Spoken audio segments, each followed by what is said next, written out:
Ria lived in a small, quiet town called Green Hill. It was a peaceful place where everyone knew each other. Life moved slowly there, and nothing exciting ever happened. Ria worked as a librarian in the town library. She loved books, stories, and silence.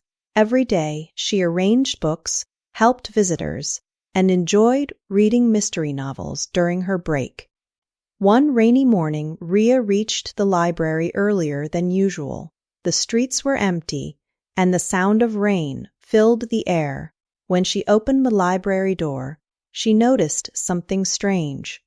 A small brown envelope was lying on the floor near the entrance. Ria looked around. No one was there. "This is strange," she said softly. She picked up the envelope. Her name was written on it in neat handwriting. To Raya Sharma.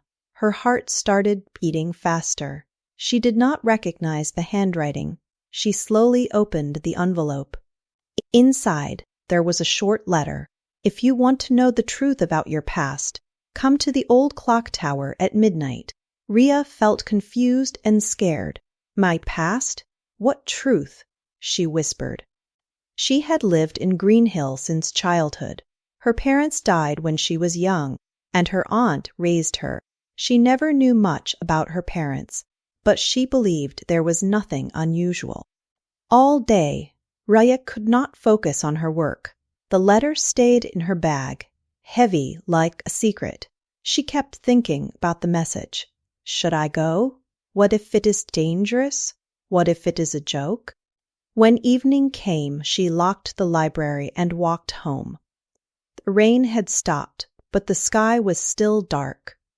At home, her Aunt Mina noticed her worried face. "Ria, are you okay?" Aunt Mina asked. "Yes, I am fine," Ria replied, forcing a smile. She did not show the letter. She wanted to find the truth by herself. That night, Ria could not sleep. The clock showed 11:45 p.m.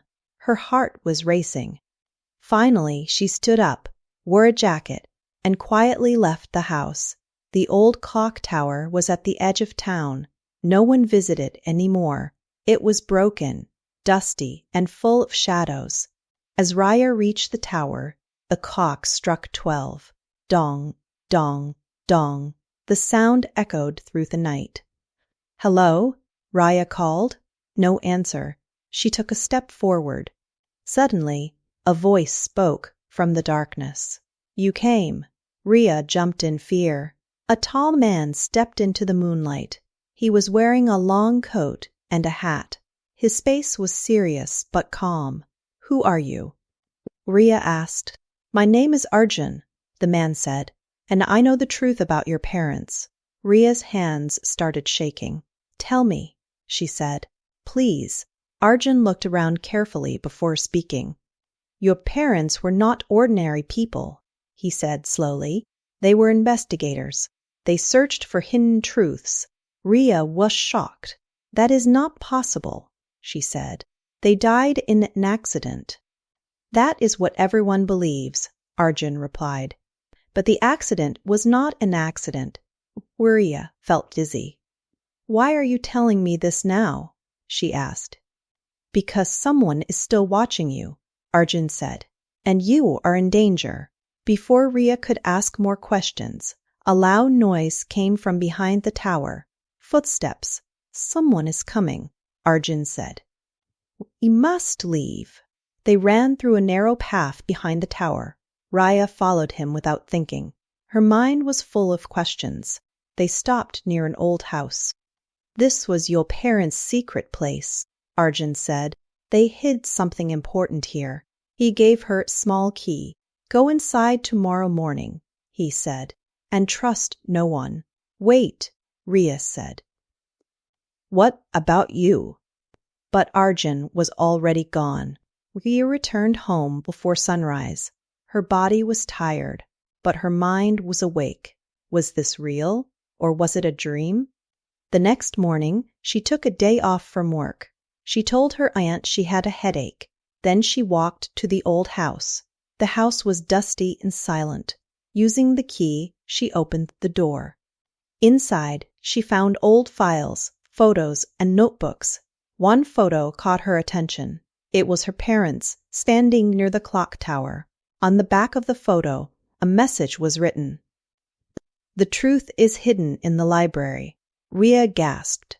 "The library?" she said. "My library?" Suddenly, she heard a noise behind her. Looking for this? A man stood at the door, holding a notebook. He was someone Ria knew very well. It was Mr. Verma, the assistant librarian. "You?" Ria asked in shock. "Yes," Mr. Verma smiled coldly.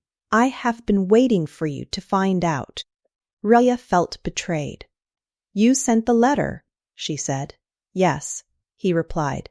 "Her parents discovered something dangerous. I helped hide it, but now others want it." "What is it?" Ria asked. Irma placed the notebook on the table. "It is a list," he said. "A list of powerful people involved in illegal activities." Ria understood now. "That is why my parents died," she said. "Yes," Verma said quietly, "and that is why you must protect this truth." Suddenly, loud footsteps came from outside. "They are here," Mr. Verma said. "You must go." He pushed a hidden door open. "Go back to the library," he said. "The final clue is there." Ria ran without looking back. At the library, she searched everywhere. Finally, she remembered a loose tile near the mystery section. She lifted it and found a small box. Inside was a flash drive. At that moment, police sirens filled the air. Later that day, Ria handed the flash drive to a trusted police officer. The investigation began. The truth came out. Many powerful people were arrested. A week later, Arjun met Ria again. "You did well," he said. Ria smiled softly. "My parents would be proud," she said.